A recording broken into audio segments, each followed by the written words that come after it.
Drink করে বাসর করলে তো মজা হবে খুব। বাসর রাতে ড্রিঙ্ক করলে নাকি খুব মজা আসে। একটু আদর করে ভালোবাসা দিয়ে নিজের কাছে টেনে নাও না।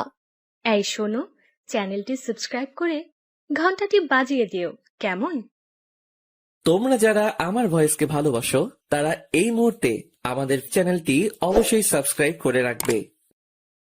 আর হ্যাঁ, ভিডিওটি সম্পূর্ণ শুনবেন। এই শোনো না, আমাদের বাসর রাতটা কি মদ খেয়ে করা যায় না? হোয়াট, পাগল হয়ে গেছো নাকি? কি সব কথা বলছো পাগলের মতো? এখানে পাগল হবার কি আছে? তাছাড়া ড্রিঙ্ক করে বাসর করলে তো মজা হবে খুব। আচ্ছা, তাই নাকি? ড্রিঙ্ক করে বাসর করলে কি মজা হবে? উফ, তুমিও না, সত্যি কি আর বলবো। জানো, আমি যখন কলেজে ছিলাম তখন আমি শুনেছি বাসর রাতে ড্রিঙ্ক করলে নাকি খুব মজা আসে। এত মজার প্রয়োজন নাই। দেখো, এসব উল্টাপাল্টা চিন্তা নিজের মাথা থেকে ঝেড়ে ফেলো। আমি বুঝি না তোমার মাথায় এসব চিন্তা আসে কোথা থেকে।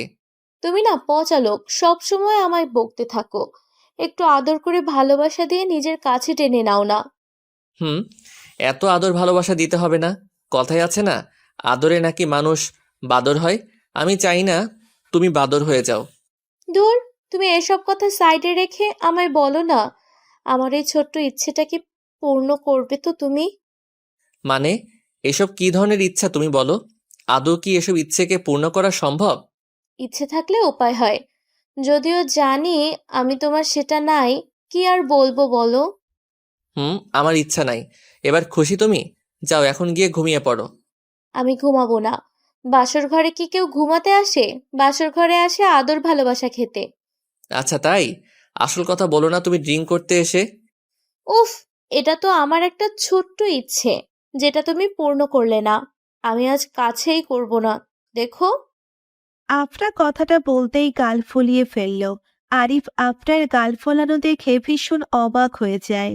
বাসর রাতে স্ত্রীর অনেক আবদার থাকে, স্বামীরা সেই সব আবদার পূরণ করে, কিন্তু এ কেমন আবদার? বাসর ঘরে ড্রিঙ্ক করা? বিষয়টা শুনতেই কেমন যেন লাগছে। আফরার এই একটাই আবদার, এমন আবদার কি আদেও হতে পারে কারোর? বাসর রাতে কি কেউ ড্রিঙ্ক করে? আফরার সব কথাগুলো যেন আরিফের মাথার উপর দিয়ে গেছে। আরিফ থ মেরে কিছু সময় বসে থাকতেই আফরা কান্না করতে লাগলো। আরিফ আফরাকে কান্না করতে দেখে আফরাকে উদ্দেশ্য করে বলল, এই তুমি এমন করে কান্না করছো কেন? কি হয়েছে কি তোমার? কি হবে? আমার কপালটাই খারাপ যে তোমার মতো একটা লোকের সাথে বিয়ে করেছি। ওরে আল্লাহ, বলো কি? আমি কি করেছি? আমি তো তোমার সাথে কিছুই করিনি। অযথা আমায় নিয়ে এসব কথা কেন বলছো? আমি অযথা কোনো কথা বলি না। আমি সবকিছু যাচাই করেই কথাটা বলেছি। কি যাচাই করেছো শুনি? আমি তোমার সাথে কি করেছি যে এই কথাটা তুমি বললে? জানো না কি? আমার ছোট্ট একটা ইচ্ছেকেও তুমি... উফ, সব কথার উত্তরে এই কথাটা কেন বলো তুমি? আমি বারণ করলাম তো তোমায়। আমার কথাটা কি শুনতে পাও না তুমি? তুমি না আসলে একটা... আরিফ সম্পূর্ণ কথাটা বলতে নিয়েও মাঝপথে থমকে গেল। আরিফ কথা বলার মাঝেই আফরা আরিফের কথাগুলো শুনে হাঁ করে আরিফের মুখের দিকে তাকিয়ে থাকে। আফরার এমন চাহনিতে আরিফের কথাগুলো মাঝপথেই থেমে গেল। আরিফ নিজের মুখ বন্ধ করে নিয়ে আফরার দিকে একটু অপ্রস্তুত হয়ে তাকাতেই আফরা আরিফকে উদ্দেশ্য করে বলে উঠল, কি হলো? থেমে কেন গেলে? বলো না কি বলছিলে। আমার আর কি কি তোমার কাছে শুনতে হবে, বলো না। কিছু না, আমি তো এমনিতেই বলছিলাম একটু আর কি। ছাড়ো না সেসব। ছাড়বো কেন? বলো না। আমি তো আজ নিজের জীবন নষ্ট করেছি। আমি খারাপ মেয়ে। হা, তুমি না সব সময় আমায় ভুলটাই বোঝো। আমার কোনো কথাই তুমি শুনতে চাও না। আমি আর কি বলবো তোমায়? সেটাই তো। আমাকে যেটা খুশি সেটাই বলো। আমি তো সত্যি এসব শোনার মানুষ। আরো বলো। আমি... আরো বলো। উফ, তুমি আমার সাথে এমন করো কেন? আমি তোমার সাথে কেমন করি? আমি তোমার থেকে একটা ছোট্ট জিনিস চেয়েছি আর তুমি সেটাও দিলে না আমায়। মানে আমি এখন কি করব? আমি নিজেও বুঝতে পারছি না। তোমাকে বুঝতেও হবে না। আমি কে যে আমার কথা শুনবে তুমি? আমার ইচ্ছেকে মূল্য দিবে? তুমি কেউ না তো। আচ্ছা হয়েছে তো, আর কান্না করতে হবে না। তুমি যেটা বলেছো সেটাই করব আমি। আমি রাজি তোমার কথায়। কিন্তু আমি এখন বাহিরে যাব কেমন করে? তোমায় গিয়ে কেন আনতে হবে? আমি নিজেই তো সাথে করে নিয়ে এসেছি। ওয়েট। আফরার কথা শুনে আরিফ পুরো নিশ্চুপ হয়ে যায়। আফরা আজকে পুরো প্ল্যান করে এসেছে। আরিফ আফরাকে কিছু বলল না। তাছাড়া আফরাকে বলার মতো আর কোনো কথাই আরিফের জানা নেই। আরিফ জানে মদ খাওয়ার পর আবরার অবস্থা নাজেহাল হয়ে যাবে। আর আরিফও চাইছে না ড্রিঙ্ক করতে, কারণ এখন ড্রিঙ্ক করলে আরিফও নিজের ঘরে থাকতে পারবে না। আরিফ না পারছে আফরাকে কিছু বলতে, আর না পারছে এসব কিছু মেনে নিতে। আফরা নিজের পাশ থেকে একটা বোতল বের করে আরিফের সামনে রাখলো। আফরা বোতলটা আরিফের দিকে এগিয়ে দিয়ে আরিফকে উদ্দেশ্য করে বলতে লাগলো। এই নাও, এবার তুমি এটা খুলে শুরু করো। আমি আর তুমি একসাথে খাবো আজ। আফরা, তোমার কি মনে হচ্ছে না এসব একটু বেশি হয়ে যাচ্ছে? তুমি না সত্যি সেই ছোট্ট বাচ্চার মতোই আছো। আমি বুঝতে পারি না কখন তুমি বড় হবে। হুম, আমার ভালো কথা তো আর তোমার ভালো লাগে না? চলো খেয়ে নিই। আরিফ কথাটা বলতেই মদের বোতলটা হাতে নিয়ে নিজের গলায় ঢেলে নিল। আরিফ বেশি করে ড্রিঙ্ক করলো না, অল্প করে ড্রিঙ্ক করে নিয়ে আরিফ নিজের মুখের থেকে বোতলটা সরিয়ে নিতেই আফরা আরিফের হাত থেকে বোতলটা কেড়ে নিয়ে ঢক ঢক করে নিজের গলায় ঢেলে নিল। আফরা নিজের গলা ভিজিয়ে নিতেই থাকলো। আফরা এর আগে কখনো ড্রিঙ্ক করেনি, তাই আফরা জানে না ঠিক কতটা পরিমাণে খেতে হয়। তাই আফরা লিমিটের থেকে একটু বেশি খেয়ে ফেলল। আফরা পুরো মদের বোতল খালি করে ফেলে বোতলটা ছেড়ে মাটিতে ফেলে দিয়ে আরিফের দিকে দৃষ্টিপাত করলো। আফরা আরিফের দিকে তাকিয়ে বোকা হাসি দিয়ে বলতে লাগলো। কিরে জানোয়ার, তুই আমার বেডরুমে কি করছিস? আমার বেডরুমে এসে আমার বিছানায় শুয়ে আছিস কেন? আফরা, এসব কি কথা বলছো তুমি? আর তোমার মুখের ভাষা হঠাৎ করে এমন হয়ে গেল কেন? আমার মুখের ভাষা এমন হয়ে গেছে মানে? এই খারাপ ছেলে, তুই আমায় কি খাইয়েছিস? তোর কারণেই আমার এমন হয়েছে। আমি কি করেছি? বাসর ঘরে এসে তুই আমায় জোর করে ওসব খাইয়েছিস। আমি তোর নামে কেস করব। কি? উফ, আল্লাহ, আমি আগে থেকেই জানতাম এমন কিছুই হবে। তাই তো বারবার বারণ করেছি। এখন যদি এই মেয়ে বাহিরে গিয়ে সবার সামনে এসব কথা বলে, তবে তো আমার মান সম্মান আর থাকবে না। এই ছোট লোক, কি বলছিস আমায়? আমায় নিয়ে কোনো ধরনের কথা বলবি না তুই। আমি কিন্তু রেগে আগুন হয়ে যাব। আফরার কথাগুলো শুনে আরিফ বের হতেই বুঝতে পারছি যে আফরার নেশা উঠে গেছে। আফরাকে এখন যে করেই হোক ম্যানেজ করতে হবে। আরিফ যদি আফরাকে ম্যানেজ না করতে পারে তবে সবকিছু শেষ হয়ে যাবে। আরিফ আফরাকে নিজের কাছে টেনে নিয়ে এসে নিজের বুকের সাথে আফরাকে এক করে নিয়ে আফরাকে উদ্দেশ্য করে বলল। আফরা, তুমি প্লিজ একটু শান্ত হয়ে নাও। আমি তোমার জন্য তেঁতুল নিয়ে আসছি। তোমার মাথা ঠিক হয়ে যাবে। তেঁতুল আবার কি জিনিস? এই শালা, আমি তোকে বলেছি আমি তেঁতুল খাবো? তুমি তেঁতুল খেলে তোমার মাথা ঠিক হয়ে যাবে। তেঁতুল খেতে হবে তোমায়। আমি তেঁতুল খাবো না। আমায় প্লিজ তুই বাধ্য করিস না। আমি মরে যাব এবার।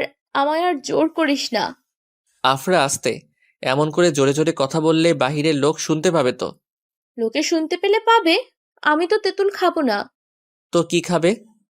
আমি তোকে খাবো। তোকে চিবিয়ে চিবিয়ে খাবো আমি। হোয়াট? আল্লাহ, আমি আজ কি বিপদে পড়লাম। আমি কত আশা করে এসেছি। আজ আমার বাসর রাত, আর আজকে এসব হতে হলো। আরিফ কথাটা বলতেই আফরা আরিফের দিকে এগিয়ে এলো। আরিফ আফরার দিকে তাকিয়ে আছে। আফরার চোখের মাঝে এক অদ্ভুত নেশা লেগে আছে। আরিফ বুঝতে পারছে না আফরার চোখে মুখে এখন নেশাভাব কেন। আরিফ আফরার দিকে খানিক সময় তাকিয়ে থাকতেই আফরা আরিফকে উদ্দেশ্য করে বলতে লাগলো। তোর এই ঠোঁট জোড়া এমন গোলাপি কেন রে? তুই কি লিপস্টিক দিয়ে এসেছিস? আমি ওসব কেন দিব? আমি কিছু দেইনি। উফ, এই ঠোঁট জোড়া মুখে নিয়ে চুষে চুষে খেতে কি সুখ লাগবে। আহ, আমার তো আর অপেক্ষা করতে ইচ্ছে করছে না। অপেক্ষা করতে ইচ্ছে করছে না মানে? এই আফরা, তুমি এসব কি কথা বলছো? তোমার কথার আগামাথা কিছুই তো আমার মাথায় ঢুকছে না। দে না তোর ঠোঁট দুটো আমাকে খেতে। আমি মন ভরে তোর ঠোঁট খেতে চাই। আফরা, না, প্লিজ, আমার কথাটা শোনো একটু। তুমি এমন করলে কেমন করে হবে বলো? আমি তো তোমাকে বলেছি। চুপ কুত্তা, আমি তোকে আদর করব। আমাকে তুই নিজের থেকে আর বাঁচাতে পারবি না, লম্পট কোথাকার। আফরা কথাটা শেষ করতেই আরিফের জামার কলার ধরে হ্যাচকা টান দিয়ে আরিফকে নিজের দিকে টেনে নিল। আফরা আরিফকে নিচের দিকে টেনে নিয়ে আরিফের গলার উপর নিজের হাত জোড়া রাখল। আফরা আরিফের গালের ওপর নিজের হাত জোড়া রেখে দিয়ে আরিফের ঠোঁটের দিকে একটু একটু করে নিজের ঠোঁট জোড়া এগিয়ে নিয়ে আসতে লাগলো। আরিফ বারবার আফরাকে নিজের থেকে আলাদা করে দিতে চেষ্টা করছে, তবে আফরাকে যেন আরিফ কোনোভাবেই নিজের থেকে আলাদা করতে পারছে না, আর না পারছে আফরাকে নিজের থেকে দূরে সরিয়ে দিতে। আরিফ কোনো দিক খুঁজে না পেয়ে নিশ্চুপ হয়ে আফরাকে তার ইচ্ছে মতো আদর করতে দিল। আফরা আরিফের ঠোঁটের সাথে নিজের ঠোঁট জোড়া এক করে দিয়ে পাগলের মতো করে আফরার ঠোঁটের উপর চুমু খেতে লাগলো। আরিফ আফরার ঠোঁটের স্পর্শ পেয়ে নিজেকে আর সামলাতে পারল না। আফরার সাথে সমান তালে আরিফও আফরার ঠোঁটের উপর আদর দিতে লাগলো। ভালোবাসার পরশ একে দিয়ে দুজন যেন দুজনকে পাগল করে দিচ্ছে। বেশ কিছু সময় ধরে আফরা আরিফের ঠোঁটের উপর চুমু খেয়ে নিয়ে আচমকা আফরা আরিফের ঠোঁটের উপর শক্ত করে একটা কামড় বসিয়ে দিল। আফরা আরিফের ঠোঁটের উপর কামড় বসিয়ে দিতেই আরিফ হকচকিয়ে উঠল। আরিফ হয়তো ব্যথা পেয়েছে, তবে কোনো প্রকার শব্দ আরিফ করেনি। সারা রাত ধরে চলল আফরা আর আরিফের পাগলের মতো উন্মাদ করা আদর। ভোরের আলো ফুটতেই আফরার নেশা কেটে যায়। আফরা নিজের চোখ মেলে তাকাতেই নিজের শরীরের কিছু পরিবর্তন লক্ষ্য করল। আফরা নিজের শরীরের পরিবর্তন লক্ষ্য করে আরিফকে ডেকে তুলে নিয়ে বলল, এই আরিফ, ওঠো না প্লিজ। দেখো না, আমার না কিছু হয়েছে।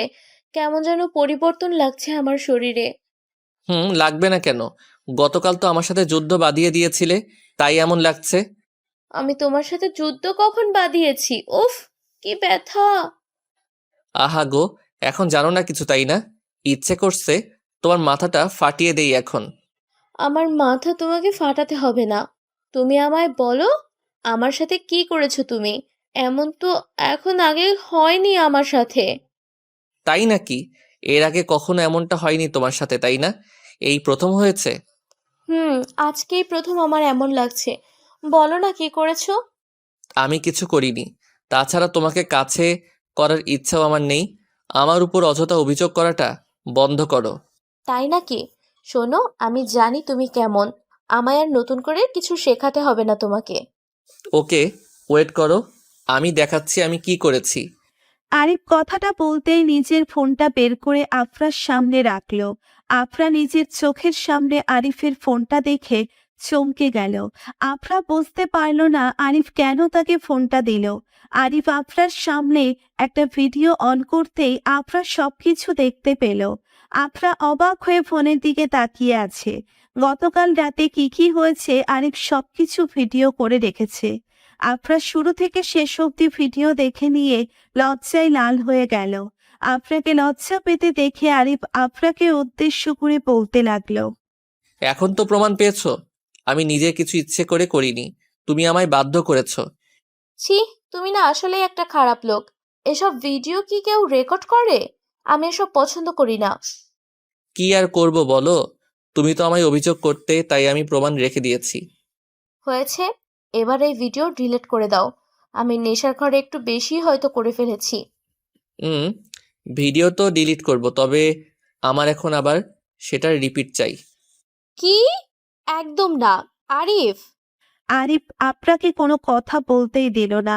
আরিফ আফরাকে নিজের বুকে টেনে নিয়ে পাগলের মতো আদর দিতে লাগলো আফরাকে। আফরা আরিফের আদর পেয়ে নিজেকে আবারও উন্মাদনা অনুভব করলো। ভালোবাসা সত্যিই সুন্দর। এমন সব রোমান্টিক ভালোবাসাগুলো আরো বেশি মিষ্টি হোক। আরিফ আর আফরার জন্য সবাই দোয়া করবেন, তাদের মাঝে যেন সবসময় এমন ভালোবাসাই থাকে। উফ, আমার লাগছে তো। এত দুষ্টুমি কি করে করতে পারো তুমি? হুম। আমি কোথায় দুষ্টুমি করলাম? তোমার হাতের ওপরেই তো হাত দিলাম, এটা কি দুষ্টুমি হলো? জামার মধ্যে হাত দেওয়া বুঝি দুষ্টুমির মধ্যে পড়ে না, তাই না? ফাজিল, পেয়েছো কিনা সেটা বলো। আরে খুঁজছি তো, ওয়েট করো, পেয়ে যাব। কি জানি আবার অন্য কোথাও হাত না লেগে যায়, সাবধানে হাত নাড়াও। তুমি এসব কথা বলে আমার মনের মধ্যে সেই বাজে চিন্তার আবির্ভাব ঘটাচ্ছ। পরে যদি সত্যি সত্যি কিছু করে ফেলি তখন আমায় বকবে না? বকবো না মানে? যদি কোনো বাজে কাজ করো না, দেখো তোমার হাড় গুঁড়ো করে ফেলবো আমি। নীরব নিধির জামার মধ্যে হাত দিয়ে নিধির পিঠের উপর হাত বুলিয়ে দিচ্ছে। নিধি নীরবের ফোনটা লুকিয়েছে। নীরব সব জায়গা খুঁজেও নিজের ফোনটা না পেয়ে নিধিকে প্রশ্ন করতেই নিধি বলল গোপন জায়গায় রেখেছে, কিন্তু কোন সেই গোপন জায়গা সেটা নীরব জানে না। নিধির পিঠ চুলকিয়ে দিতে নীরব নিধির পিঠে হাত বুলিয়ে দিচ্ছে। মিনিট খানেক হাত বুলিয়ে দেওয়ার পর নিধি একটু শান্তির নিঃশ্বাস ফেলে নীরবকে উদ্দেশ্য করে বলল, হয়েছে আজকের মতো, এখন হাতটা বের করো, আমি বাড়ি যাব। ওকে, হাতটা না হয় বের করে নিলাম, কিন্তু বাড়ি যাবে মানে কি? বাড়ি যাব মিশে বাড়ি যাব। এখনো তো আমি তোমার স্ত্রী হয়ে যাইনি যে তোমার সাথে তোমার বাড়ি যাব, তাই নিজের বাড়িতেই ফিরতে হবে। আরে ফাজিল, আমি তো সেটা বলিনি। আমি বলেছি বাড়ি যে যাবে আমার ফোনটা তো দিয়ে যাবে। আমার কাছে ফোন না থাকলে আমি তোমার সাথে যোগাযোগ কেমন করে করব বলো? সেটা আমি কি জানি কেমন করে যোগাযোগ করবে। আমি বারবার করে বলেছি আমার সামনে ফোন টিপবে না, তাও তুমি ফোনের মধ্যে ডুবেছিলে, তাই তোমার আর ফোন চালানো লাগবে না। আরে সোনা, এত রাগ করতে নেই গো। তুমি জানো না আমার কাছে তোমার থেকে ইম্পর্টেন্ট আর কিছু নেই। ফোনটা দিয়ে দাও। না না, দিব না। তুমি দেখি কি করে ফোনটা আমার থেকে নাও। ফোনটা ওখান থেকে বের করো, তারপর দেখো আমি কেমন করে নেই। কোথা থেকে ফোনটা বের করবো গো? কেন, তোমার কি হাত নেই? তুমি বের করতে পারছো না বুঝি? মেয়েদের শরীরের বিশেষ জায়গায় আমি কি করে হাত দিব? আমার লজ্জা লাগে তো। ওকে, তাহলে লজ্জাই পাও, আমি আসছি। দেখো নিধি, তোমায় তো বললাম আমার কাছে তোমার থেকে ফোনের ইম্পর্টেন্স বেশি। আমার ফোন ছাড়া একদিনও চলবে না, প্লিজ দিয়ে দাও। নীরবের কথাটা শুনে নিধির মাথায় আগুন ধরে উঠল। তার মানে নিধির থেকেও এই ফোনটির গুরুত্ব বেশি। নিধি ভীষণ রাগী কণ্ঠে নীরবকে উদ্দেশ্য করে বলল, কি বললে তুমি? আমার থেকেও এই ফোনটা তোমার কাছে কি বেশি গুরুত্বপূর্ণ? না মানে আমি ভুল করে উল্টাপাল্টা কথা বলে ফেলেছি। আমার কাছে তুমি গুরুত্বপূর্ণ, ফোন তো। চুপ, একদম চুপ হয়ে যাও। আর একটাও কথা বলবে না তুমি। তোমার মনের কথা মুখ দিয়ে বেরিয়ে এসেছে। এই নাও তোমার ফোন। আজকের পর থেকে আমার সাথে কোনো প্রকার যোগাযোগ তো তুমি রাখবেই না, সেই সাথে কোনো কল বা মেসেজও দিবা না। যত সব। নিধি নিচের জামার মধ্যে হাত দিয়ে ফোনটা ভিতর থেকে বের করে নীরবের সামনে ফেলে দিয়ে রাগে হনহন করে নীরবের সামনে দিয়ে চলে যায়। নীরব অবাক হয়ে নিধির দিকে তাকিয়ে থাকে। ৩-৪ বার নিধি নিধি বলে ডেকেও কোনো লাভ হয়নি। নিধি নীরবকে উপেক্ষা করে চলে যায়। নীরব মাথায় হাত দিয়ে আপন মনে বলল, হায় আল্লাহ, এ আমি মুখ দিয়ে কি বলে ফেললাম? আমার জান পাখিটা তো আমার কথা শুনেই রেগে গেল। এখন আমি কি করব? বলে দাও আল্লাহ, কি করব? নীরব কথাটা আপন মনে বলতেই বসা থেকে উঠে পড়ল। রেস্টুরেন্টের বিল দিয়ে বাইক নিয়ে বেরিয়ে পড়ল সে। নিধি বাড়ি ফিরে নিচে রুমে বসে রাগে গজগজ করতে করতে বলল, আমার থেকেও ওর কাছে ফোনের গুরুত্ব বেশি। কি খারাপ ছেলে রে বাবা! ভগবান, এই ছেলের পাল্লায় পড়ে আমি এতদিন ঠিকমতো ঘুমাইও নি। ছেলেটার কথা ভাবতে ভাবতে কত শত দিন পার করেছি, হিসেব নেই। আর আজ এই ছেলের কাছে নিজের বোনের গুরুত্ব চলে এলো। বাহ রে ভালোবাসা, বাহ! আজ থেকে এই হারামির সাথে কথা বলাই বন্ধ আমার। কথাটা বলে নিধি ফ্রেশ হতে চলে যায়। আপনারা ভাবছেন নিধি কেন ভগবান বলল? তাহলে বলি, নীরব আর নিধি এক ধর্মের নয়। নিধি হিন্দু ধর্মের আর নীরব মুসলিম। নিধির পুরো নাম নিধি সেন আর নীরবের পুরো নাম নীরব খান। নিধি আর নীরবের ভালোবাসাটা আচমকাই হয়ে যায়। এর আগে তারা সাধারণ বন্ধু ছিল। বন্ধুত্ব থেকেই তাদের প্রেমের সূত্রপাত। নিধি আর নীরবের প্রেমের সম্পর্ক নতুন নয়, প্রায় 5 বছরের প্রেম তাদের। দুই পরিবারও এই বিষয়টা জানে, তবে তারা কেউ তাদের এই ভালোবাসার সম্পর্ককে মানেনি, আর না সামনে মানবে। রাতের দিকে নিধি ফোন হাতে নিয়ে বসে আছে। নীরবের সাথে কথা বলতে ভীষণ ইচ্ছে হচ্ছে তার, কিন্তু নিজের ইগোর কারণে নীরবের নাম্বারে কল করতে পারছে না নিধি। নিধি ভাবছে ভুল তো নীরব করেছে, সো কল করে সরি বলাটা তার কাজ। নিধি আরো কিছু সময় অপেক্ষা করার পরেও নীরব কোনো কল করল না। নিধির রাগ আরো বাড়তে লাগলো। ইচ্ছে করছে তার নীরবে চিবিয়ে খেয়ে ফেলতে, তবে সেটার তো উপায় নেই। প্রিয়জনের একটা ফোনের অপেক্ষায় থাকাটা সত্যি ভীষণ কষ্টকর। নিধি নিজের ইগোকে সাইডে রেখে নীরবকে কল করলো। নীরবকে কল করতেই নিধি চমকে যায়, কারণ নীরবের নাম্বারটা বন্ধ আছে। নিধি বারবার কল ডায়াল করার পরও কোনো রেসপন্স নেই। নিধির চিন্তা বাড়তে লাগলো। নিধি পুনরায় নীরবের নাম্বারে কল দিতে যাবে, ঠিক এমন সময় নিধির নাম্বারে কল চলে আসলো। এই নাম্বারটা অপরিচিত একটা নাম্বার। নিধি কলটা পিক করতেই ওপার থেকে কান্না ভেজা একটা মেয়েলি কণ্ঠ ভেসে আসলো। নিধি হ্যালো বলতেই মেয়েটা কান্না করতে করতে বলল, নিধি আপু, নীরব দাদা হসপিটালে ভর্তি আছে, অবস্থা ভীষণ খারাপ, আপনি যতটা তাড়াতাড়ি সম্ভব চলে আসুন প্লিজ। নিপুণের কণ্ঠস্বরটা শুনতেই নিধির চোখ থেকে আপনা আপনি পানি গড়িয়ে পড়তে লাগলো। নিপুণ নীরবের ছোট বোন। নিধি ফোনটা রেখে দিয়ে দ্রুত নিজের রুম থেকে বেরিয়ে যেতে নিতেই হঠাৎ করে নিধির মা তার সামনে এসে দাঁড়ায়। নিধির চোখে জল দেখে তার কোনো ভ্রুক্ষেপ নেই। উনি বিরক্তি মাখা কণ্ঠে নিধিকে উদ্দেশ্য করে বলল, এত রাতে কোথায় যাচ্ছিস? মা, আমি একটু হাসপাতালে যাব। কেন? ওই ছেলেটার জন্য নাকি? সব যখন জানো আর বুঝতেই পারো, তবে অযথা প্রশ্ন করো কেন? আমার লেট হয়ে যাচ্ছে, আমি আসছি। ভালোবাসা, তোর কোথাও যেতে হবে না, রুমের মধ্যেই থাকবি তুই। এখান থেকে এক পাও নড়লে তোর জন্য এই বাড়ির দরজা চিরদিনের জন্য বন্ধ হয়ে যাবে। সে পরও আমি করি না। ভালোবাসার হৃদয় থেকে আসে মা, আর এই ভালোবাসার শক্তি সম্পর্কে তোমার কোনো ধারণা নাই। নিধি কথাটা বলতেই নিজের বাড়ি থেকে বেরিয়ে পড়ল। বিধাতার কাছে নিধি শুধু প্রার্থনা করে চলেছে যাতে করে নীরবের কোনো ক্ষতি না হয়, নীরব যেন ঠিক থাকে। নিধি সিএনজি করে হাসপাতালে চলে এসে পাগলের মতো নীরবের কেবিন খুঁজতে লাগলো। কিছু সময় খোঁজার পরেই নিধি দেখতে পায় নিপুণকে। নিপুণ নিধির কাছে আসতেই নিধি বলতে লাগলো, নীরব কোথায়? আর ও এখন কেমন আছে? সব ঠিক আছে তো? আপু কিছু ঠিক নেই, ভাইয়ার এখন জ্ঞান ফিরেছে ঠিক, তবে হার্টবিট চলছে না ঠিক মতো, ডক্টর দেখছে। কেমন করে হলো এমন? আমি তো ওর সাথে দেখা করেও এসেছিলাম, তখন তো সব ঠিক ছিল। আপনার সাথে দেখা করে বাড়ি ফেরার পথে ভাইয়া বাইক অ্যাক্সিডেন্ট করে। চলুন আপনাকে ভাইয়ার কাছে নিয়ে যাই। নিধি নিপুণের সাথে চলে আসলো নীরবের কেবিনের সামনে। নিধি নিজেকে দোষারোপ করছে। আজ যদি সে নীরবের সাথে ফোন নিয়ে ঝগড়া না করতো তবে নীরবের সাথেই সে ফিরত, আর নীরবও ঠিক থাকতো। মাথার মধ্যে নানা ধরনের চিন্তা আসছে নিধির। কিছু সময় যাবার পর ডক্টর কেবিন থেকে বেরিয়ে এলো। ডক্টর বেরিয়ে আসতেই নীরবের পরিবারের সবাই ডক্টরের সাথে কথা বলতে ছুটে যায়। নিধি দৌড়ে কেবিনের ভিতর চলে এসে নীরবের পাশে চলে আসে। নীরবের কাছে বসে নিধি নীরবের হাত ধরে কান্না করতে লাগলো। প্রিয়জনের কিছু হলে মনে হয় কলিজাটা ছিঁড়ে গেছে। নিধিরও ঠিক তাই হয়েছে। নিধির চোখের জল নীরবের হাতে পড়তে নিধির চোখ মেলে তাকালো। নিধিকে দেখতে পেয়ে নীরব হাস্য উজ্জ্বল কণ্ঠে বলতে লাগলো, এই পাগলি, কান্না করছো কি জন্য? আমি কি মরে গেছি নাকি? আমি তো বেঁচেই আছি, কান্না করো না। এই, তোর সমস্যা কোথায় হ্যাঁ? আর একটাও যদি তোর মুখ থেকে ওইসব বাজে কথা বের হয়, তবে জেনে রাখিস এই মুখও তুই আর দেখতে পাবি না। ওকে ঠিক আছে, আর কিছু বলবো না, সরি। এখন তুমি চোখের পানি মুছে ফেলো। আমার কিছু হয়নি, আমি আছি তো তোমার কাছেই। নীরবের কথা শেষ হতেই নিধি নীরবকে জড়িয়ে ধরল। নীরব নিধিকে জড়িয়ে নিয়ে নিজেও কেঁদে ফেলল। ভালোবাসার মানুষটি যদি চোখের সামনে কান্না করে তখন নিজের ভিতরে পাহাড় সমান কষ্ট কাজ করে। দেখতে দেখতে কেটে যায় 2 দিন। এই 2 দিন নিধি নীরবের পাশে থেকে নীরবের সেবা করল।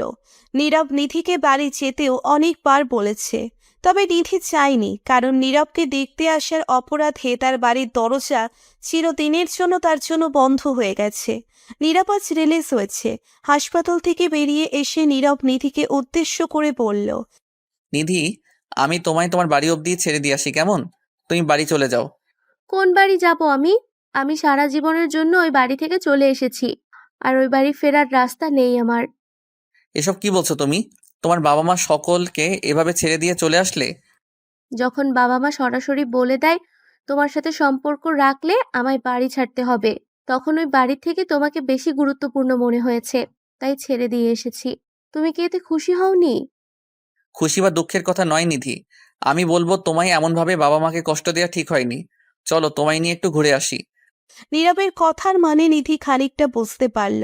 নীরব নিধির এই সিদ্ধান্তে খুশি হয়নি। তার মানে কি নীরবও চায় না তাদের এত বছরের ভালোবাসা পূর্ণতা পাক? কথাটা নিধির মাথায় আসতেই নিধি নীরবের হাত থেকে নিজের হাত সরিয়ে নিল। নিধি নীরবকে উদ্দেশ্য করে তাচ্ছিল্যকর হাসি দিয়ে বলল, আজ আমি নিজের পরিবারকে ছেড়ে এসেছি বলে তুমি খুশি না, মনের মধ্যে ভালো লাগাও কাজ করছে না। কারণটা আমার কাছে স্পষ্ট। তুমি চাও না আমাদের ভালোবাসা পূর্ণতা পাক, তাই না নীরব? হায় আল্লাহ, এই কথাটা তুমি এতদিন পরে বুঝতে পারলে? সরি নিধি, তুমি এতটা বোকা কেন? ঠিক বলেছ। বোকা না হলে কি আর নিজের পরিবারের থেকেও তোমায় বেশি জরুরি মনে করতাম নাকি? সরি বোকা। থাকো নীরব, তুমি বাড়ি চলে যাও। আমায় কষ্ট করে আর বাড়ি পৌঁছে দিতে হবে না তোমার। আমি একাই যেতে পারবো। নিধি কথাটা বলতেই নীরবের সামনে দিয়ে চলে যেতে নিল। নীরব নিধির দিকে রাগী লুকে তাকিয়ে আছে। এই মেয়েটা সব সময় বুঝবে কম আর চিল্লাবে বেশি। কথাটা আপন মনে নীরব বলতে লাগলো। নীরব পিছন থেকে দুম করে নিধির হাতটা ধরে একটা হ্যাঁচকা টান দিয়ে নিধিকে নিজের কাছে নিয়ে এসে বলতে লাগলো। এই ফাজিল মেয়ে, তুমি কি আমার চোখের ভাষাও বোঝো না? আমি তো আমার পরিবারকেও ছেড়ে চলে গেছিলাম, কারণ আমি চাইতাম আমাদের ভালোবাসার সম্পর্কটা পূর্ণতার পথে চলুক, ব্যর্থতার পথে নয়। তাহলে এই কথাটা কেন বললে যে তুমি খুশি হওনি? আমায় বাড়ি দিয়ে আসতে চাও? আরে দেখো, পাগলিটা আবার কান্নাও করে। আমি তো তোমায় তোমার বাড়ি দিয়ে আসতে যাচ্ছি না, কাজে অফিস যাচ্ছি। বিয়ে ছাড়া এক ঘরে একসাথে কেমন করে থাকবো বলো? সত্যি তুমি কাজী অফিসে যাবার কথা বলেছো? না ভাই, মিথ্যা। আচ্ছা, তোমার যদি সমস্যা থাকে তো বিয়ে বাদ, আমরা একসাথে থাকলাম, তাও বিয়ে ছাড়াই সমস্যা কি? একদম বাজে কথা বলবে না। বিয়ে ছাড়া একসাথে কেমন করে থাকবো? হুম, এই জন্যই তো বিয়ে করতে যেতে চাইছি। তবে আপনি তো জনাবা উল্টা বুঝে আমার থেকে দূরে চলে যেতে চাইছেন, তার কি হবে? জানো তো, আমার মাথাটা সব সময় মতো কাজ করে না। সব সময় উল্টা কথাটাই বোঝে। সরি, ক্ষমা করে দাও না কলিজা। হুম, কিস লাগবে, কিস। কি? কিস লাগবে? তাও আবার এই হাসপাতালের সামনে? লজ্জা শরম কি খেয়ে ফেলেছো নাকি? আমি পারবো না। ওকে, না পারলে আর কি, আমি অভিমান করে থাকবো। থাকো অভিমান করে। সব অভিমান বাসর রাতে ক্লিয়ার করে নিবনে। চলো তো এখন। হুম, চলো। নিধি নীরবের হাত শক্ত করে জড়িয়ে ধরে বলতে লাগলো। আজ এতদিনের স্বপ্ন তাদের পূর্ণ হতে চলেছে। মনের মধ্যে এক অন্যরকম শান্তি অনুভব হচ্ছে নিধির। ভালোবাসা যখন পূর্ণতা পায় তখন এক অন্যরকম ভালো লাগা কাজ করে মনের মধ্যে।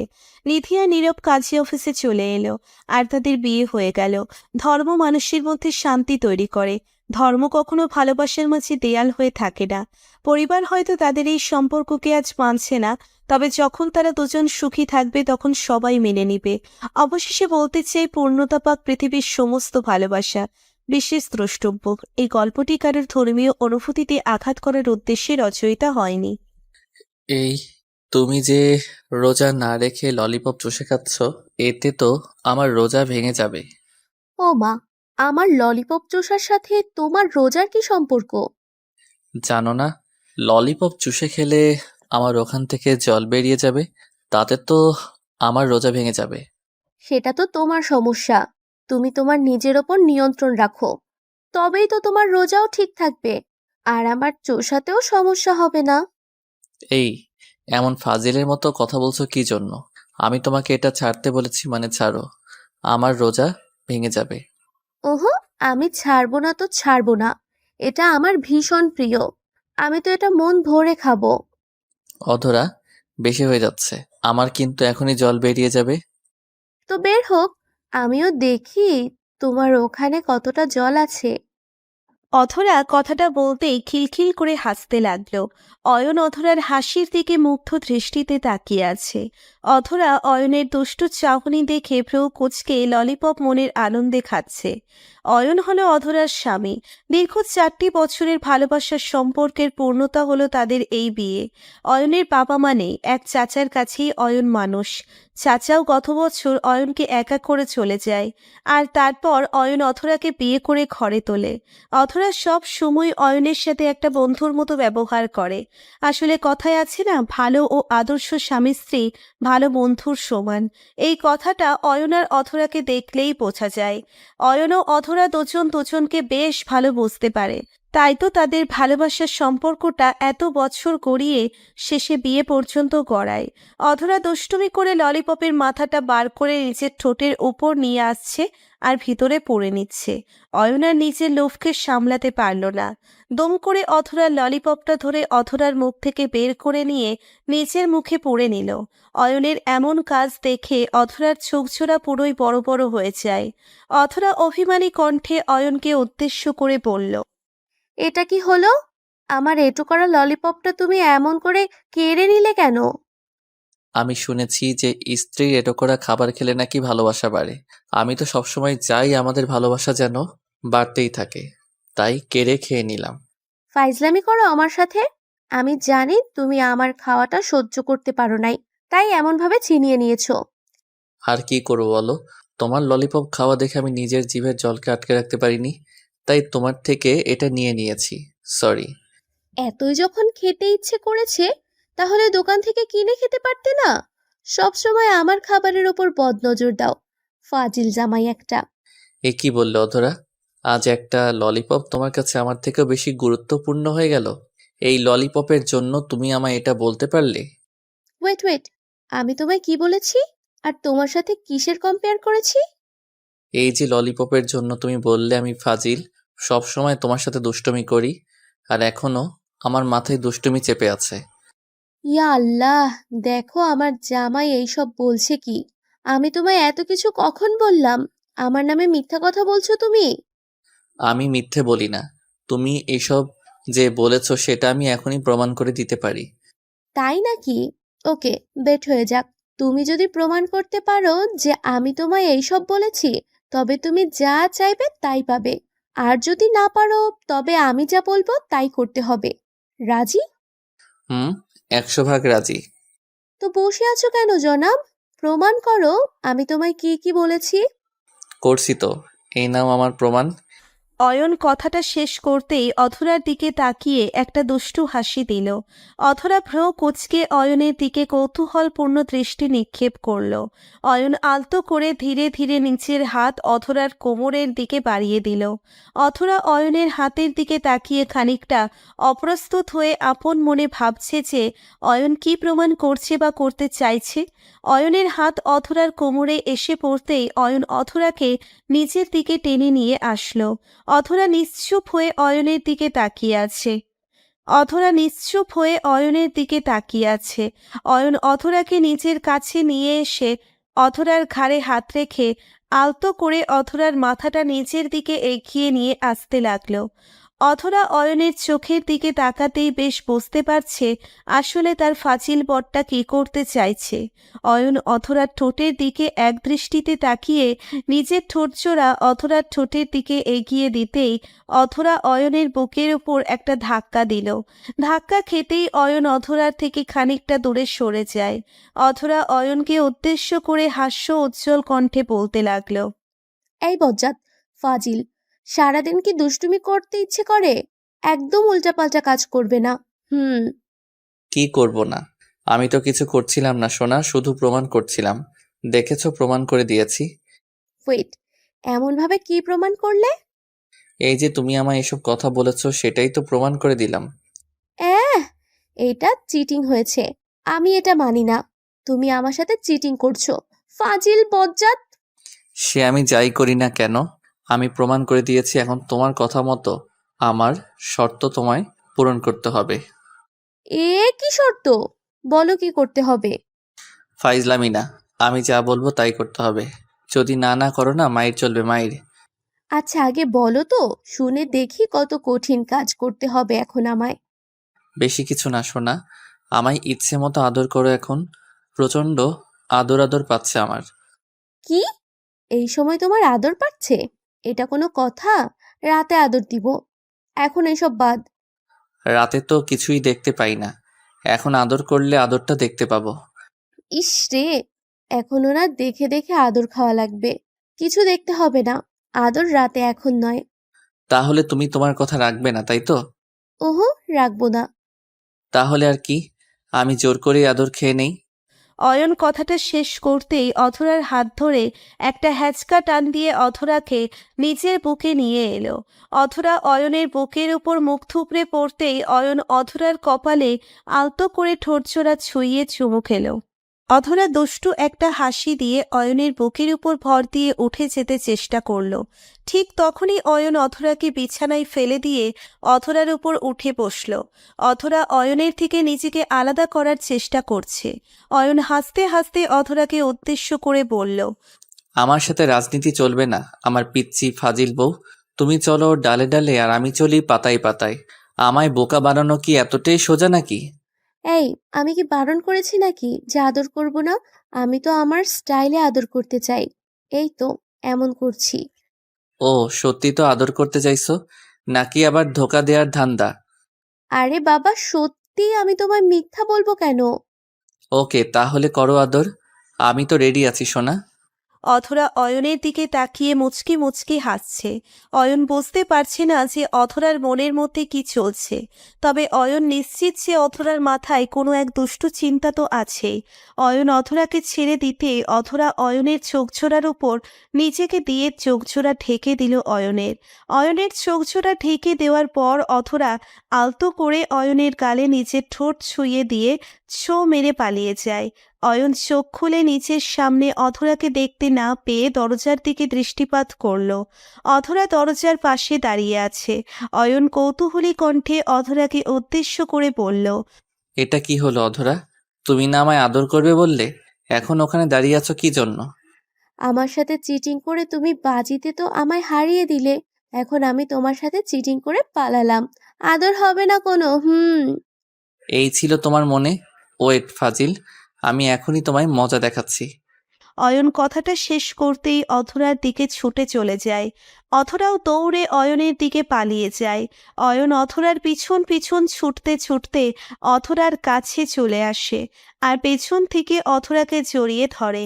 অধরাকে জড়িয়ে ধরে অয়ন অধরার গালে গলায় ঘাড়ে চুমু খেতে লাগলো। অধরাও কোনো ধরনের বাধা অয়নকে দিচ্ছে না। অয়নের ঠোঁটের পরশ ভালোই অনুভব করছে সে। অয়ন অধরাকে চুমু খাচ্ছে, ঠিক এমন সময় হঠাৎ করে কলিং বেলটা বেজে উঠল শব্দ করে। অধরা কলিং বেল এর শব্দ পেতেই অয়নকে উদ্দেশ্য করে মৃদু কণ্ঠে বলল, হয়েছে আপনার আদর? এখন ছাড়ুন তো, বাইরে কেউ হয়তো এসেছে। আমার বউকে একটু আদরও শান্তিতে করা যায় না? চলো দেখে আসি কে এসেছে। অয়ন অধরা একসাথে দরজার দিকে চলে যায়।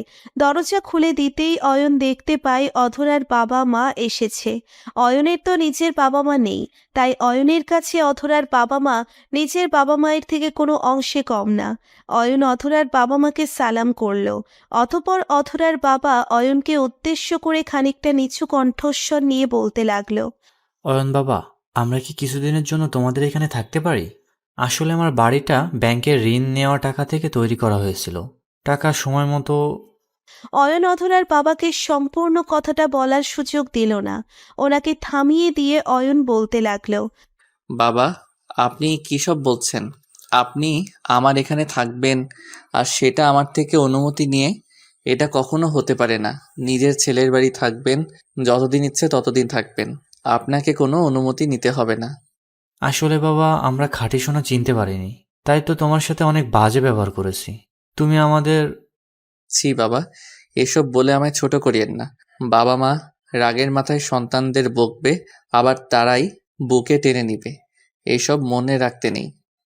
সত্যি বাবা, আজ বলতে বাধ্য হচ্ছি, তোমাকে মেয়ের জামাই করে না, নিজের ছেলে করে বিধাতার পাঠানো উচিত ছিল। অধরার বাবা কথাটা বলতেই অয়নকে জড়িয়ে ধরল।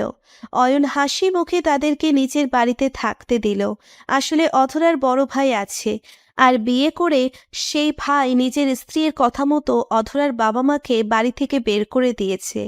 অধরার বাবা চায় না যে তার ছেলে অয়নের চোখে ছোট হয়ে যাক, তাই মিথ্যে বলে অয়নকে। অয়ন সব জেনেও না জানার ভান করে। রাতের খাবার শেষ করে অধরা অয়ন বিছানায় শুয়ে আছে। অধরা আনমনেই অয়নকে উদ্দেশ্য করে বলতে লাগলো, আচ্ছা অয়ন, তোমার থেকে একটা কথা জানার ছিল আমার। জি বলো মহারানী, কি জানতে চাও তুমি?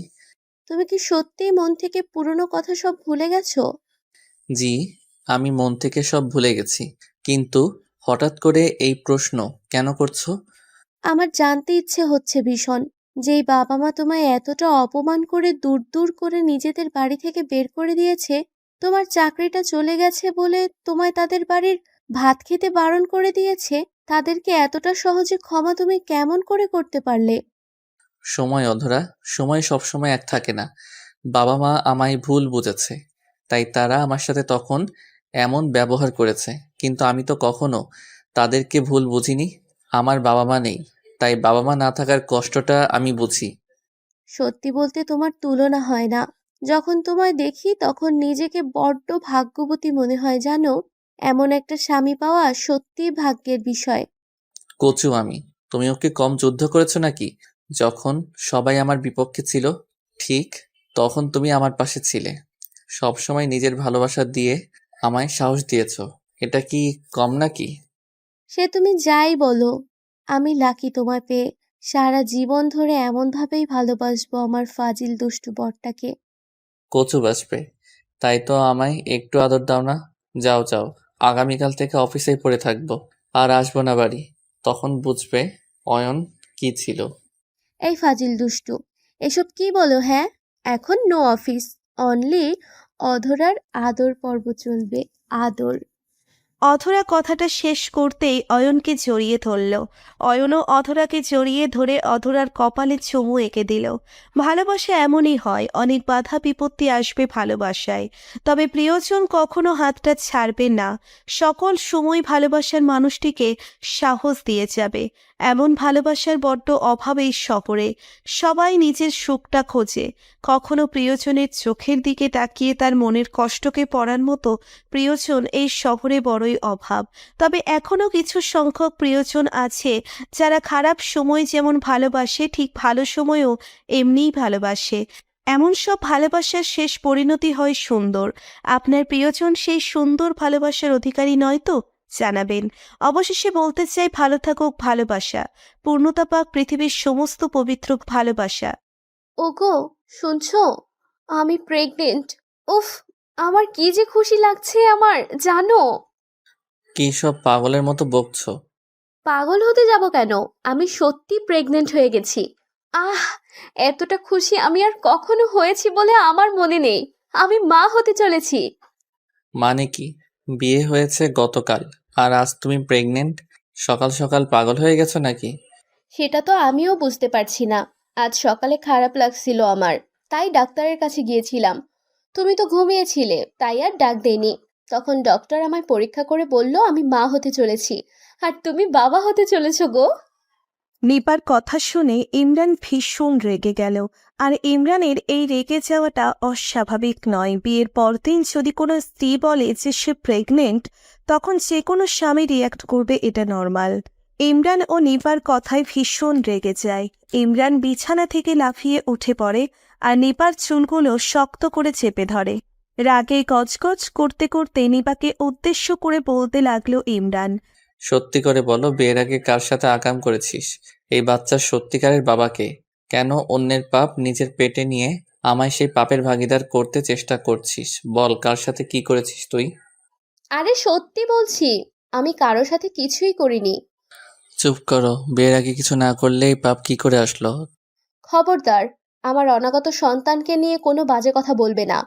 এটা আমার সন্তান, কোনো পাপ না। তাই না? অবৈধ কাজ করে পেট করে এসেছিস, আর এখন এটা পাপ না? সত্যি করে বল, এই বাচ্চার বাবাকে? আর কি সব বলছো তুমি? বিয়ের আগে তো তোমার সঙ্গেই আমার 4 বছরের রিলেশন ছিল। তবে অন্য কারোর সাথে কিভাবে কিছু করব আমি? আর এত বছর রিলেশন করে এই কথাটা কিভাবে বলতে পারো তুমি? নিপার কথায় ইমরান একটু শান্ত হলো, কারণ নিপার কথা তো সত্যি। দীর্ঘ 4 বছর রিলেশন করে আজ তাদের সম্পর্ক বিয়ে পর্যন্ত এসেছে। এই 4 বছর তো নিপাকে সে চোখে চোখে রেখেছে। সে তো কখনো কিছু করার সুযোগ পায়নি। আর তাছাড়া নিপা এমন মেয়েও না। 4 বছর ধরে নিপাকে বেশ ভালো করেই চিনতে পেরেছে ইমরান। কিন্তু প্রেগনেন্টের বিষয়টা ইমরানের মাথায় ঢুকছে না। ইমরান নিপার দিকে তাকিয়ে একটু শান্ত গলায় বলল। দেখো নিপা, শারীরিক সম্পর্কে যুক্ত না হলেও কেউ প্রেগনেন্ট হয় না, এটা অবশ্য তুমি ভালো করেই জানো। তবে এখানে নতুন করে কি বলবো তোমাকে? এসব বাজে কথা বন্ধ করো। মানুষ শুনতে পেলে বাজে মানে বের করবে। এতক্ষণ ঝগড়া করছিল ইমরান আর নিপা। 4 বছর যাবৎ রিলেশন করার পর গতকাল ফ্যামিলিগতভাবেই বিয়েটা করে, কিন্তু বিয়ের পরের দিন একটা মেয়ে কিভাবে প্রেগনেন্ট হয়, এইটা সত্যিই অস্বাভাবিক একটা ব্যাপার। তাছাড়া বাসর ঘরেও তারা কোনো কিচ্ছু করেনি। আবার করেনি বলতে কিছুই করেনি তা নয়, একেবারে কিছুই করেনি। এদিকে ইমরান সাহেব চিন্তায় চিন্তায় শুকিয়ে যাচ্ছে। পরিবারের কেউ জানতে পারলে তো মহা বিপদ হয়ে যাবে। সারাটা রাত তিনি চিন্তা করতে করতেই পার করে দেয়। সকাল হতেই ইমরান সাহেব বিছানা ছেড়ে বাসা থেকে বের হয়ে যায়। নিপা কিছু বুঝে ওঠার আগেই এইদিকে নিপা ঘুম থেকে উঠে ইমরানকে না দেখতে পেয়ে বেশ চিন্তায় পড়ে যায়। সকাল সকাল কোথায় গেল ইমরান? তাকে কিছু না বলেই হঠাৎ করে কথাটা আপন মনে বলল নিপা। কথাগুলো ভাবতেই হঠাৎ করে নিপার ফোনে কল আসে ইমরানের। নিপা রিসিভ করেই ইমরানকে উদ্দেশ্য করে বলল, সকাল সকাল কোথায় চলে গেছো? এদিকে চিন্তায় আমি মরে যাচ্ছিলাম। কোনো কাণ্ডজ্ঞান নেই তোমার? চিন্তা করার কিছু হয়নি, তুমি খেয়ে দিয়ে বাহিরে আসো, আম্মুকে বলবো আমি ডেকেছি, ওকে? কেন? কোথায় যাব আমরা? জাহান্নামে যাব, যাবে তুমি আমার সাথে? রাগ করো কেন? কোথায় আসবো সেটা তো বলো। শুধু শুধু রাগ দেখাও। চৌরাস্তার পাশে এসো। আসছি। নিপা কলটা কেটে ফ্রেশ হতে চলে যায়। ফ্রেশ হবার পর রেডি হয়ে চলে যায় ইমরানের কাছে। খাবারটাও খেয়ে যায়নি মেয়েটা। এই সময় কয়জন বা খেতে চায়? কিন্তু এইটাই ছিল নিপার শেষ যাওয়া। দুপুর পেরিয়ে বিকেল হলো, বিকেল পেরিয়ে সন্ধ্যা নামলো। বাসার সবাই চিন্তায় পড়ে যায় ভীষণ। ফোনেও তাদের পাওয়া যাচ্ছে না। দুজনের ফোনই সুইচ অফ। এদিকে রাত নেমে এসেছে। চারিদিক যত অন্ধকার হচ্ছে, আবছা কালো ছায়াটা যেন বাড়িটা গ্রাস করে নিয়েছে। ইমরানের বাবা আর স্থির থাকতে পারছে না। তিনি ইমরান আর নিপার খোঁজ কোথাও থেকে না বের করতে পেরে উনি পুলিশ মিসিং ডায়েরি করেন। পুলিশ সারা রাত ধরে ইমরান আর নিপাকে খুঁজে চলে পুরো শহরে, কিন্তু কোনোভাবেই তাদেরকে খুঁজে পাওয়া যাচ্ছে না। ভোরের আলো ফুটতে চলেছে। সারা রাত ইমরানের বাবা মা সব বাড়ির কেউ ঘুমোতে পারেনি। সকাল হতেই চিন্তার ছাপটা যেন তাদের মুখে আরো তীব্রভাবে ফুটে উঠল। ইমরানের বাবা টেলিফোনটা হাতে নিয়ে পুলিশ স্টেশনে কল করতে যাবে, ঠিক এমন সময় হঠাৎ করে টেলিফোনটা বেজে উঠল বেশ শব্দ করে। ইমরানের বাবা ভাবল হয়তো পুলিশ স্টেশন থেকে কল এসেছে। উনি ফোনটা পিক করতেই ওপার থেকে ইমরানের কণ্ঠস্বর ভেসে এলো। ইমরানকে লাইনে পেতেই ইমরানের বাবা বেশ রাগী কণ্ঠে বলতে লাগলো, তোর কি কোনো আক্কেল জ্ঞান নেই? সেই কাল সকাল থেকে আজ সকাল অবধি একটা গোটা দিন কেটে গেল, তোরা বাড়ির বাইরে, ফোন সুইচ অফ। বলি এইখানেও যে আরো কিছু মানুষ আছে, তারা যে তোদের চিন্তা করতে পারে সেটা কি বুঝিস না তুই? সরি বাবা, আসলে আমাদের ফোন চুরি হয়ে গেছে, আমরা একটা জায়গায় ফেসে গেছি। তোমরা চিন্তা করো না, আমরা দুপুরের মধ্যে বাড়ি ফিরে আসবো। কি হয়েছে? কোথায় আছিস তোরা? বল আমায়, আমি তোদের ওখানে আসছি। না না, এখন আমরা ঠিক আছি। বাস স্টেশন থেকে কল করছি, এখনই আমরা বাড়ির উদ্দেশ্যে রওনা দিব। রাখছি কেমন বাবা? এই শোন শোন, নিপা বৌমা কোথায়? তোর সাথে আছে তো? হ্যাঁ বাবা, তোমাদের বৌমা, এর জন্যই তো এত ঝামেলা হলো। উনি আমার সাথেই আছেন, আসছি আমরা। যাক বাবা, আমি নিশ্চিন্ত। সাবধানে আসবি, ঠিক আছে? ওকে বাবা। ইমরানের কথা শেষ হতেই কলটা কেটে দিল। ইমরানের বাবা পুলিশকে কল করে মিসিং ডায়েরিটা তুলে নিল। ছেলের চিন্তায় উনি একদম কাতর হয়ে গেছেন। ওইদিকে ইমরান আর নিপার মধ্যে আবারও ঝগড়া বেঁধে যায়। নিপা ইমরানকে উদ্দেশ্য করে বলে, এই, তুমি শব্দ সামাই দিলে কেন? আমি কি করেছি? তুমি তো নিজেই বাসে উঠে ঘুমিয়ে পড়েছো, আর এই বাস আমাদের এইখানে নিয়ে এসেছে। এখানে আমার দোষটা কোথায়? তো তোমারই তো দোষ। বিয়ের পরের দিন সকালে বড়দের মতো বলতে নিয়েছ আমি মা হতে চলেছি। এই কথাটা শোনার পর আর কি মাথা ঠিক থাকে আমার? তাই তো তোমায় নিয়ে ডক্টর দেখাতে এসেছিলাম, কিন্তু কে জানতো ডক্টর দেখাতে এসে আমার পুরনো বন্ধুর সাথে দেখা হয়ে যাবে, আর ওদের বাড়িতে আসতে হবে। ওদের বাড়ি এসে তো আমি বিকেল থেকেই বলছি চলো যাই চলো যাই, কিন্তু তুমি তো না, একটু ভাবির সাথে গল্প করি করি করে আমার সময় নষ্ট করে দিয়েছো। তারপর রাতের বেলা বাড়ি যাওয়ার জন্য পাগল হয়ে উঠেছো। তুমি আমায় বলদ বললে? জানো, একটা স্বামীর উচিত তার স্ত্রীর একটু বকা হলেও প্রেগনেন্ট টাইমে তাকে না বকা। কিন্তু তুমি তো আমায় বকছো। এটা কিন্তু একদম ঠিক না। চুপ, একদম চুপ, একটা বাজে কথা না, ওকে? গ্যাস্ট্রিকের জন্য পেট ফুলে গেছে তোমার, আর সেই গ্যাস্ট্রিককে তুমি বেবি বানিয়ে এত বড় একটা টেনশন সন্দেহ আমার মনের মধ্যে তৈরি করে দিয়েছো গাধি একটা। তুমি আবারও আমায় গাধি বললে? শোনো, এক গ্যাস্ট্রিক না। আমি জানি ডক্টর তোমায় মিথ্যা বলেছে। আসলে আমি মা হতে চলেছি, এটাই সত্যি। হ্যাঁ, ডক্টর তো আমার আপন বোন হয় আর তোমার শত্রু, তাই মিথ্যে বলেছে। ওনার তো আর কোনো কাজ নেই, বাসর রাতে পর্যন্ত কিছু করলাম না, আর উনি প্রেগনেন্ট হয়ে গেছে তাও এক রাতে, আজব। বারবার এটা কেন বলো যে কিছু করনি তুমি? বাসর রাতে যে আমায় এত কিছু করলে, তাতে কি বেবি হয় না? আমি বাংলা মুভিতে দেখেছি এইসব করলে বেবি হয়। নিপার কথাগুলো বাসে থাকা পাশের সিটের দুজন লোক বেশ আগ্রহ নিয়ে শুনতে লাগলো। ইমরান এই বিষয়টা বেশ লক্ষ্য করলো। এই হলো বাঙালি ভাই, একটা নেগেটিভ কথার আওয়াজ পেলেই হয় কান পেতে চোখ পেলে খুঁটিয়ে খুঁটিয়ে দেখবে, শুনবে আসলে কি হয়েছে। যত সব। ইমরান নিপার কানের কাছে মুখটা নিয়ে মৃদু কণ্ঠে ফিসফিস করে বলতে লাগলো। ওরে আমার গাধি পাগলি বউ, পাবলিক প্লেসে এত জোরে কেউ বাসর রাতের গল্প শোনায়? আমাদের মান সম্মান ইজ্জত কি পথে বসাবে নাকি? আর শোনো জান, শুধুমাত্র লিপ কিস করলে আর জড়িয়ে ধরলে বেবি হয় না, বাকি কথা বাড়ি গিয়ে আদর করে করে বলবো। এখন ওষুধগুলো ব্যাগে রেখে আল্লাহ আল্লাহ করো, ভালোই ভালোই বাড়ি যেতে পারলেই শান্তি।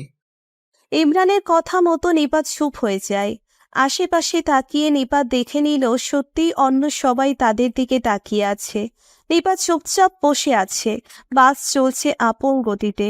ইমরান নিপার দিকে আর চোখে তাকিয়ে শুধু ভাবছে একটা কথা, এই মেয়েটাকে যতটা বড় ভেবেছি ততটা না। এখনো পর্যন্ত কেমন করে বেবি আসে সেটাই জানে না সে। কিন্তু ওর এইসব কথা যদি বাড়ির লোকেরা জানতে পারত, তবে কি যে হতো কে জানে। কথাটা ইমরান আপন মনে ভেবে চলেছে।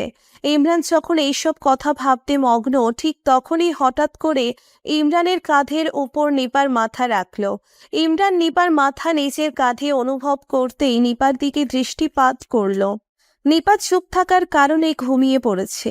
আর এমনিতেও মেয়েটা গতকাল রাতে একটুও ঘুমোতে পারেনি। ইমরান নিপাকে ভালো করে জড়িয়ে ধরে। নিপা ছোট্ট বাচ্চার মতো ঘুমিয়ে পড়ে। বাস নির্দিষ্ট স্থানে চলে আসে। ইমরান নিপাকে নিয়ে বাস থেকে নেমে বাড়ির উদ্দেশ্যে রওনা দিল। বাড়ি আসতেই নিপা আর ইমরানকে বাড়ির সবাই হাজারটা প্রশ্ন ছুড়ে মারতে লাগলো। ইমরান সবার প্রশ্নের উত্তর খুব ভেবে চিন্তে দিচ্ছে। নিপা কারোর কথার কোনো উত্তর দিল না, কারণ ইমরান আগে থেকেই তাকে বাড়িতে কিছু বলতে নিষেধ করেছে। আর ইমরান ভালো করেই জানে বাড়ির লোকজন যখন জানতে চাইবে যে সকাল সকাল তারা কোথায় গিয়েছে, তখন নিপা তাদের বলে দিবে যে সে প্রেগনেন্ট হয়েছে কিনা সেটা টেস্ট করতে গিয়েছে। তখনই সবাই এটা নিয়ে বিভিন্ন ঝামেলা করবে। তাই ইমরান নিপাকে সবার সামনে চুপ থাকতে বলেছে। রাতে ইমরান নিজের কাজ শেষ করে বিছানায় বসে আছে। নিপাও ডিনার শেষ করে ইমরানের কাছে এসে বসেছে। ইমরান নিপাকে দেখে একটু অবাক হলো। আসলে এই মেয়েটা তো সব সময় বকবক করে মাথা খারাপ করে দেওয়া ছাড়া আর কিছু করতে জানে না। আজ একদম চুপ করে আছে। এটাই ইমরানের কাছে একটু অদ্ভুত লাগছে। ইমরান নিপাকে উদ্দেশ্য করে একটু খোঁচা দিয়ে বলল, কি গো আমার মহারানী, এমন চুপ করে বসে আছো কেন? এমনি বসে আছি। তোমার কণ্ঠস্বর শুনে মনে হচ্ছে অনেক রেগে আছো। কি হয়েছে আমায় বলো মেরি জান। কি হবে? কিছু হয়নি। তুমি আমায় গাধি বলেছো, আমার সবার সামনে চুপ থাকতে বলেছো, তাই আমি চুপ করে আছি। ইমরান নিপার গালের দিকে তাকিয়ে নিজের হাসি চেপে রাখতে পারল না। মেয়েটা রেগে গেলে একদম গাল ফুলিয়ে রাখে। ইমরান নিপার দিকে কিছুটা এগিয়ে এসে নিপার ফুলে থাকা গালজোড়া ধরে আলতো করে নিপার নাকের সাথে নিজের নাক ঘষে দিয়ে বলতে লাগলো। ওরে আমার গাদিটা দেখি রাগ করেছে, আসো আসো রাগ ভাঙিয়ে দেই। নিপা ইমরানকে সরিয়ে দিয়ে বলতে লাগলো, ছাড়ো, এমন করিও না। পরে আমি আবার প্রেগনেন্ট হয়ে যাব, তখন আবার সমস্যা হবে। উফ নিপা, তুমিও না। আচ্ছা শোনো, শারীরিক সম্পর্ক ছাড়া কি কেউ প্রেগনেন্ট হয় আমায় বলো?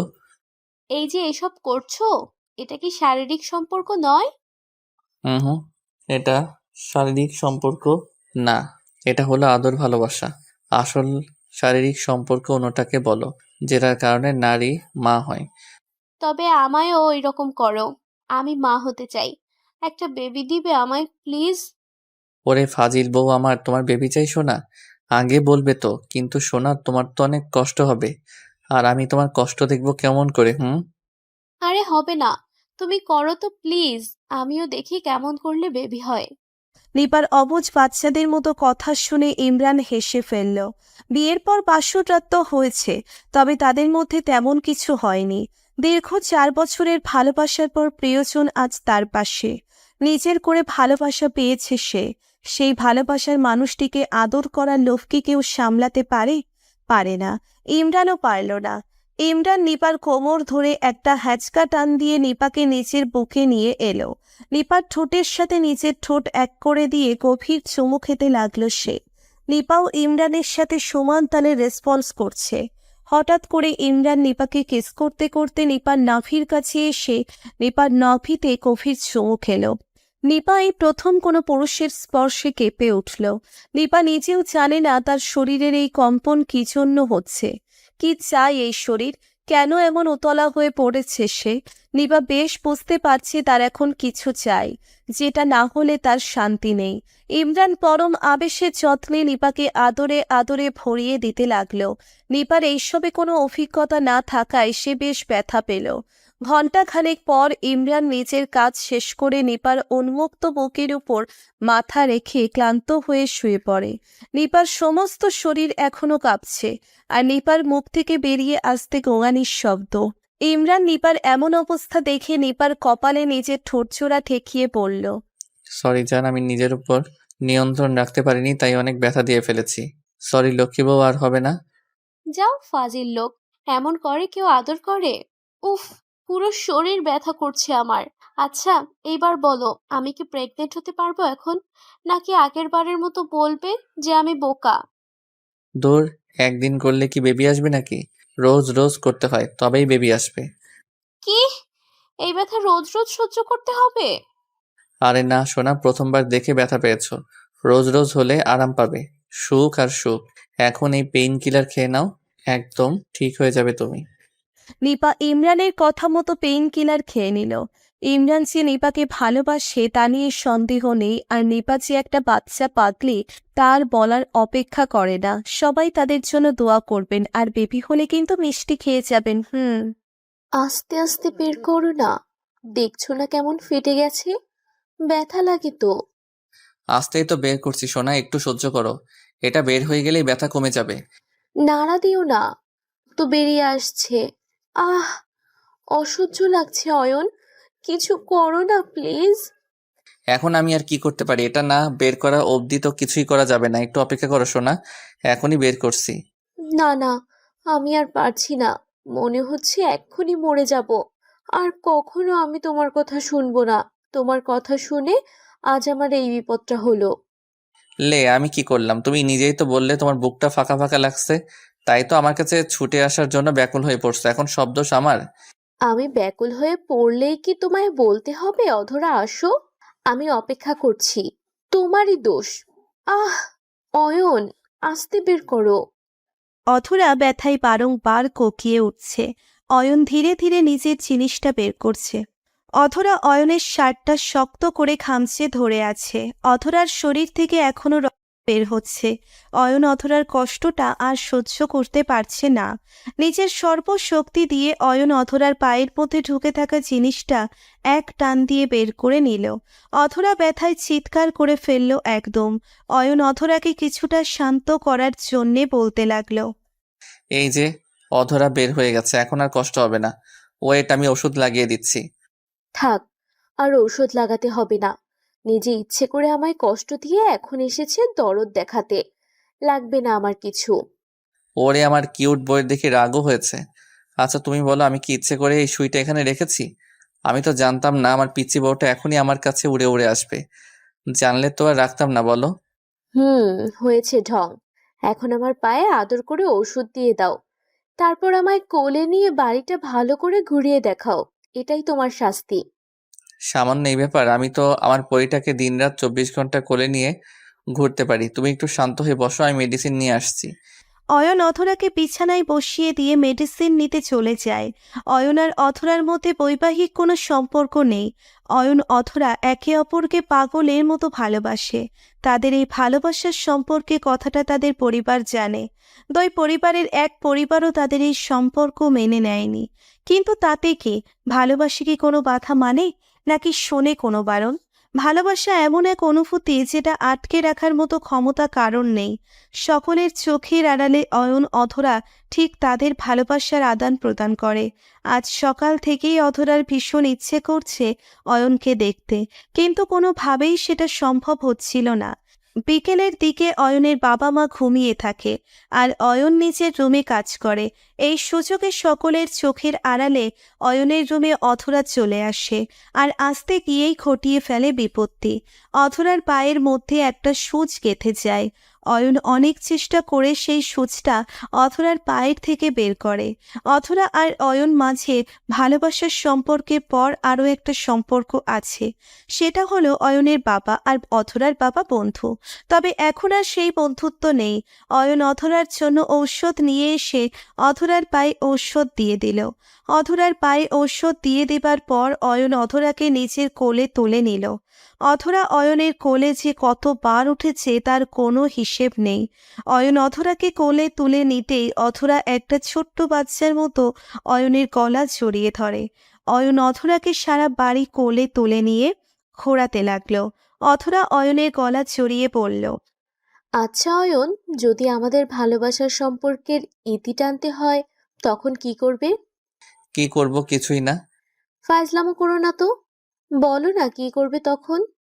তখন বেশি কিছু করব না, নিশ্চুপ এই চলে যাব অনেক দূরে। আমায় ছেড়ে থাকতে তোমার কষ্ট হবে না? জি না, হবে না, কারণ আমি এতটাই দূরে যাব যেখানে কোনো কষ্ট থাকবে না। তুমি একা একা আমায় ছেড়ে এত দূরে চলে যাবে, আর আমি কি বসে থাকবো নাকি? আমিও তোমার পেছন পেছন চলে আসব। তুমি একা বোরিং হয়ে যাবে তো, তাই তোমার সাথে আমি থাকলে তোমার সাহস হবে। দূর পাগলি, তুমি কেন আসতে যাবে? তোমার আসতে হবে না, আমি দূর থেকে তোমার সুখে থাকাটা দেখবো আর দোয়া করব। অয়নের কথার বিপরীতে অধরা কোনো কথা বলল না। অয়ন যখনই এই মৃত্যুর কথাটা বলে তখনই অধরা নিশ্চুপ হয়ে যায়।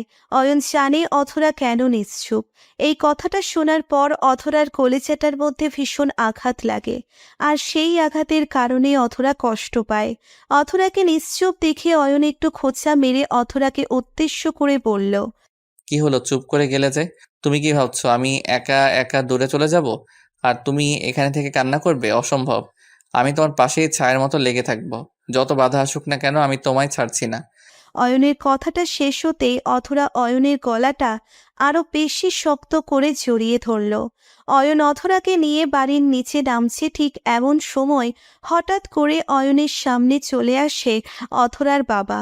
অধরার বাবা অধরাকে অয়নের কোলে দেখতেই নিজের অগ্নি দৃষ্টি নিক্ষেপ করল তাদের দিকে। অয়ন অধরাকে নিজের কোলের থেকে নামিয়ে দিতেই অধরা এসে অয়নের পিছনে লুকিয়ে পড়ল। অয়ন ঠাঁই দাঁড়িয়ে আছে। অধরার বাবা অয়নের দিকে খানিকটা এগিয়ে এসে সজোরে একটা থাপ্পড় অয়নের গালে বসিয়ে দিল আর বলল, কত বড় অসভ্য ছেলে হলে এতটা অপমান সহ্য করেও আমার মেয়ের সাথে যোগাযোগ রাখতে পারে। আঙ্কেল, বেয়াদবি মাফ করবেন। আপনি আমার বাবার সমতুল্য, আর বাবা সন্তানকে অপমান করতেই পারে, তাতে সন্তানের কোনো সমস্যা হয় না। এটাই তো তোমার বাবার শিক্ষা, আর তোমার জন্য আমি আমার মেয়েকেও সামলায় রাখতে পারছি না। একটা কথা কি জানেন স্যার, দুনিয়ায় এমন কোনো জেল হয়নি যেখানে ভালোবাসাকে আটকে রাখা যায়। ভালোবাসা দিন শেষে ঠিক নিজের প্রিয়জনের কাছে চলে আসবেই। অয়নের কথার কোনো জবাব অধরার বাবা দিল না। অধরাকে তিনি টানতে টানতে অয়নের সামনে দিয়ে নিয়ে যায়। অধরা অয়নের হাত ধরে কান্না করছে। অয়নের হাত জোড়া আঁকড়ে ধরার চেষ্টা করেও পারল না অধরা। অয়নও নীরবে অধরাকে যেতে দিল। অধরার বাবা তার মেয়েকে নিয়ে যাচ্ছে, তবে উনি জানেন না উনি শুধু তার মেয়েকে নয়, বরং অয়নের বুকের মাঝ থেকে অয়নের কলিজাটা টেনে হিঁচড়ে নিয়ে যাচ্ছেন। রাতের দিকে অয়ন খাবার টেবিলে বসে আছে। অয়নের পাশে অয়নের বাবা, মা ও বোন বসে আছে। অয়নের বোন অনু অয়নের থেকে প্রায় 5 বছরের বড়। অনু অয়নের দিকে বারবার আর চোখে দেখছে, কারণ অয়ন কোনো খাবার মুখে তুলছে না, শুধু হাত দিয়ে নাড়াচাড়া করছে। অনু অয়নের এমন কাণ্ড দেখে বলে উঠল, কিরে অয়ন, এমন করে বসে আছিস কেন? খাবারটা খেয়ে নে। খাচ্ছি তো আপু। কি খাচ্ছিস? সেই কখন থেকে দেখছি খাবারটা নিয়ে নাড়াচাড়া করছিস, একটাও তো মুখে নিচ্ছিস না। আসলে খাবার খেতে ইচ্ছে করছে না আমার, তোরা খা, আমি উঠছি। ওখানেই দাঁড়া, কি হয়েছে বল আমায়। আর কি হবে, মৃত্যুরটা এখন বাকি আছে, সেটাও হয়ে যাবে। মানে? বাবা, শুনছো অয়ন কিসব বলছে? আর কতদিন এমন করে চলবে? আমি সত্যি বুঝতে পারি না কি এমন সমস্যা নিয়ে তোমার এমন করে দুইটা ছেলেমেয়ের জীবনটা নষ্ট করে দিচ্ছ। অনুর কথাটা শেষ হবার আগেই অয়ন নিজের রুমে চলে যায়। অয়ন রুমে এসে অধরার কথা ভাবছে। অধরা রাতের খাবার হয়তো খায়নি। কি করে খাবে? প্রিয়জনের থেকে আলাদা করে দেবার পর কারোর কি গলা দিয়ে খাবার নামে? অধরাকে নিয়ে কি করবে অয়ন? কিছুই যেন তার মাথায় আসছে না। অয়নের মনটা ভীষণ ব্যাকুল হয়ে উঠেছে। অথরার কথা ভীষণ করে মনে পড়ছে তার। অথরা এখন কি করছে, খাবার খেয়েছে কিনা, সবকিছু মিলিয়ে অয়ন যেন অশান্ত হয়ে আছে। অয়ন আর ধৈর্য ধরতে পারল না। রাতের গভীরে অয়ন নিজের বাড়ি থেকে বেরিয়ে যায় অথরার সাথে দেখা করতে। অয়ন অথরার বাড়ির সামনে এসে দেয়াল টপকে খানিকটা চোরের মতো অথরার রুমের মধ্যে চলে আসে। অথরা বিছানায় বসে বসে নিজের চোখের জল ফেলছে। অয়ন অথরাকে বসে থাকতে দেখে বলতে লাগলো, ওই পিচ্ছি, কান্নাকাটি করলে কি আর হবে? ওই যে আমি চলে এসেছি তোমার কাছে। অয়নের কণ্ঠস্বরটা শুনে অধরা চমকে যায়। এত রাতে অয়ন তার রুমে কি করে আসলো? অধরা অয়নকে দেখতেই অয়নের কাছে দৌড়ে ছুটে যায়। অয়ন অধরাকে নিজের বুকের সাথে মিশিয়ে দিতেই অধরা অয়নকে উদ্দেশ্য করে কান্না ভেজা কণ্ঠে বলতে লাগলো, অয়ন, এই বাড়িতে আমি আর থাকতে চাই না। বাবা মা আমার জন্য ছেলে দেখছে, আগামীকাল আমার বিয়ে দিয়ে দেবে। চলো অয়ন, আমরা আজ আর এক্ষুনি পালিয়ে যাই। বাড়ি ছেলে পালাই তো চোরেরা, আমরা তো চুরি করিনি। আমরা একে অপরকে ভালোবাসি, আর আমাদের ভালোবাসাটা পাপ নয়। এই ভালোবাসার সম্পর্কটা পবিত্র, আর পবিত্র হলো আমাদের চাওয়া। ওনারা মানতেই হবে, আর আমাদের ভালোবাসার পূর্ণতা আমরা দুজন দিব। সেটা সম্ভব হবে না অয়ন। বাবা মা কখনো আমাদের কথা শুনবে না। ওনাদের কথায় ওনারা অটল থাকবে। মাঝখানে আমাদের দুটি জীবন নষ্ট হয়ে যাবে। হবে না। তুমি বিশ্বাস করো তো আমায়? করি। তাহলে নিজের প্রিয়জনের উপর একটুকু ভরসা রাখো, আগামীকাল এই বাড়িতে বিয়ে তো ঠিক হবেই, তবে সেটা তোমার আর আমার। অধরা অয়নের কথাটা বিশ্বাস করতে চাইলেও কেন যেন সেটা পারছে না। কারণ অধরা অয়নের বাবা মাকে চেনে। ওনারা এত সহজে এই সম্পর্কটা কোনো দিন মানবে না। অয়ন অধরাকে বিছানায় বসিয়ে কিছু খাবার বের করলো। অয়ন বাড়ি থেকে বেরিয়ে আসার সময় অধরার জন্য এই খাবারগুলো নিয়ে রেখেছে। কারণ অয়ন জানে তার পাগলিটা এমনই, মন খারাপ থাকলে কোনো খাবার মুখে তুলবে না। অয়ন অধরার সামনে খাবার বের করার সাথে সাথে অধরা বলে উঠল, এই, তুমি খাবার কোথা থেকে আনলে? আর কি করে জানলে যে আমি না খেয়ে আছি? আমি আমার প্রিয়জনের মনের কথা জানবো না তো কে জানবে? আমি সব জানি। এখন কথা না বলে এসো, খাবারটা খেয়ে নাও। সরি, আমি একা কি করে খাই জনাব? আমিও জানি আপনিও কিছু খাননি। এখন চলুন আমরা একসাথে খাবার খাই। আরে পাগলি মেয়ে একটা, আমি তো খাবার খেয়ে এসেছি, আমার পেট ভরাই আছে, আমি খাবো না, তুমি খাও। তোমায় যেটা বলেছি সেটাই করো। তুমি আমার সাথে এক্ষুনি খাবে। হা করো, আমি তোমায় খাইয়ে দেই। আর তুমি আমায়। পাগলি একটা, এই নাও, হা করো। অয়ন নিজ হাতে অধরাকে খাবার খাইয়ে দিতে লাগলো। আর অধরা অয়নকে খাবার খাইয়ে দিচ্ছে। দুজন এতটা পাগল একজন অন্যজনের জন্য যে একজন অন্যজন ছাড়া যেন কিছুই বোঝে না। অয়ন অধরার খাবার খাওয়া শেষ হতেই দুজন গল্প করতে লাগলো। প্রিয়জন কাছে থাকলে কথা যে কখন শুরু হয় আর কখনো সময় কেটে যায় বলা দায় হয়ে যায়। ভোর হবার কিছু সময় আগে অয়ন অধরাকে ঘুম পাড়িয়ে দিয়ে নিজের বাড়ি চলে আসে। সকাল থেকেই শুরু হয়ে যায় অধরার বিয়ের প্রস্তুতি। অয়নও অপেক্ষায় আছে শেষ সময় বাজিমাত করে নিজের ভালোবাসার মানুষটিকে নিজের করে নিতে। ওইদিকে অধরার চিন্তা হচ্ছে এটা ভেবে যে অয়ন কি করে সবটা ম্যানেজ করবে।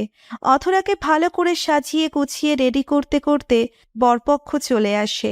তবে সেটা বাহিরের কেউ না, বরং অয়ন নিজেই চলে এসেছে। অয়নকে দেখে অধরার বাবা অয়নকে উদ্দেশ্য করে শক্ত গলায় বলল, এই ছেলে এখানে কি চাই? তোমার কি লজ্জাও করে না বারবার অপমানিত হতে আসতে? লজ্জার কথাটা আপনার মুখে মানায় না আঙ্কেল। আমি ভেবেছিলাম আপনি অন্তত আপনার মেয়ের ভালো চাইবেন। তবে আমি ভুল।